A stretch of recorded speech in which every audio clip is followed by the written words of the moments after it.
Jovenel Moïse a eu une vie marquée par l'entrepreneuriat, l'ascension politique rapide, puis une fin tragique. Il est né le 26 juin 1968 à Trou-du-Nord, dans le nord-est d'Haïti.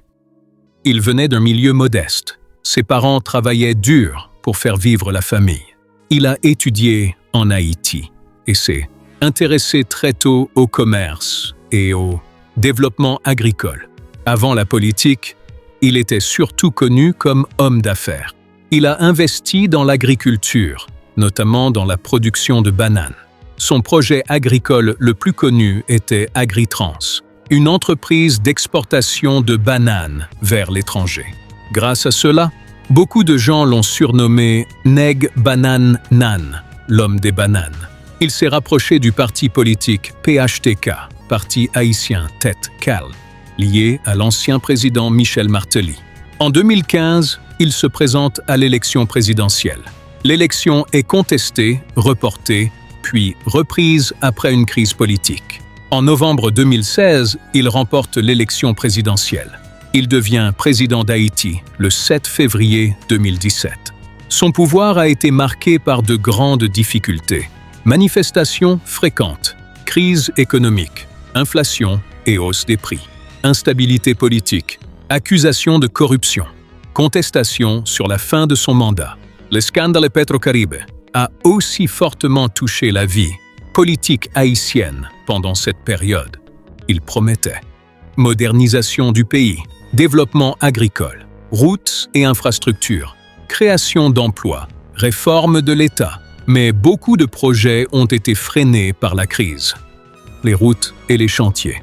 Pendant son mandat, plusieurs travaux routiers sont lancés ou poursuivis. La caravane de changement, lancée dans tous les départements du pays. Il parlait souvent de changer l'administration publique. Selon ses discours, finir avec les faux contrats, stopper les privilèges, réduire la corruption, moderniser les institutions. Il accusait certains groupes puissants de bloquer les changements.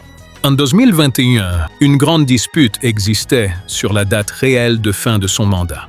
Ses opposants disaient qu'il devait quitter le pouvoir en février 2021, tandis que lui affirmait que son mandat finissait en 2022.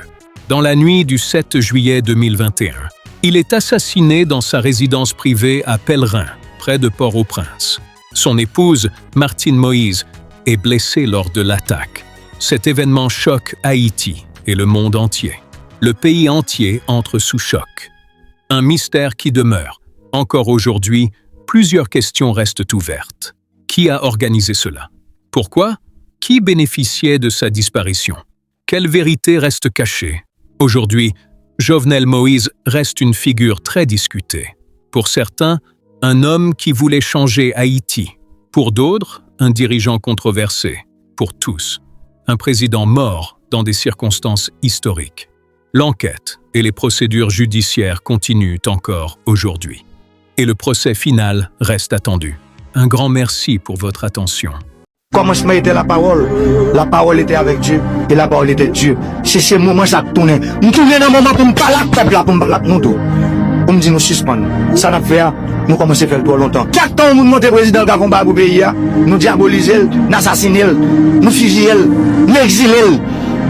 Ça va le suspendre.